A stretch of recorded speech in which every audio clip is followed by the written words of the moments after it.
pas les premières journées, c'est la nouvelle version 2016.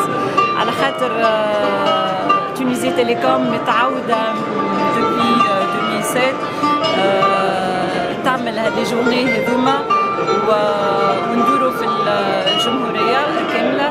دونك الهدف من التورني هذيا هو سي دابروشي نو كليون، نسمعوهم، نحاولوا نشوفوا لي سوسي نتاعهم، شنو اللي شاغلهم، شنو هما الحاجات اللي لازم تحسن فيهم تونيزي تيليكوم، وبيان سور نزيدوا نقدموا لهم شنو عندنا جديد باش يتعرفوا على العروض الجديده نتاعنا، وهكاك نتواصلوا مع حرفائنا كسوا الشركات الصغرى والا لي غران كونت.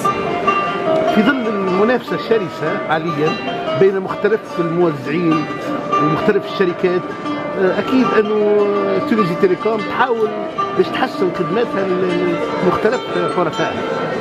بالطبيعه اتصالات تونس هي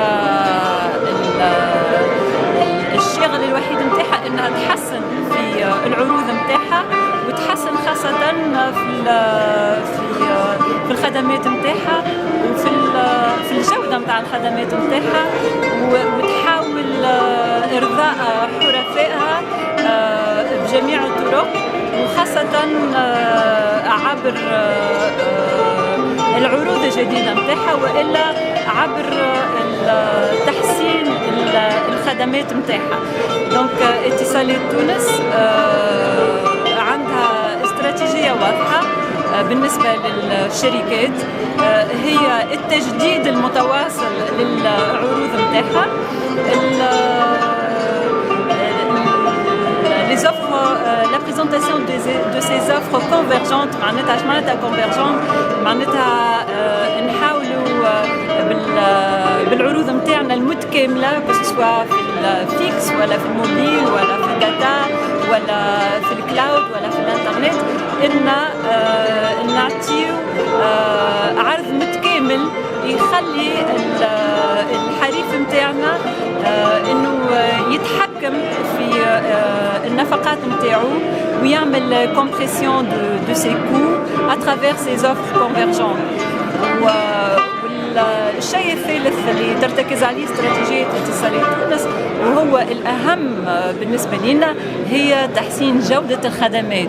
تحسين جودة الخدمات سواء à travers التحسين في les espaces TT نتاعنا والا à travers les commerciaux نتاعنا والا à travers تحسين الشبكة نتاعنا والا à travers ان نوصلوا للحريف الخدمات ذات السعة الرفيعة التريو دي بي. سيدة ريم، في المستقبل هل ثمة منتوج جديد في المستقبل سواء بعد أشهر أو بعد سنة ستفاجئون به حرفائكم؟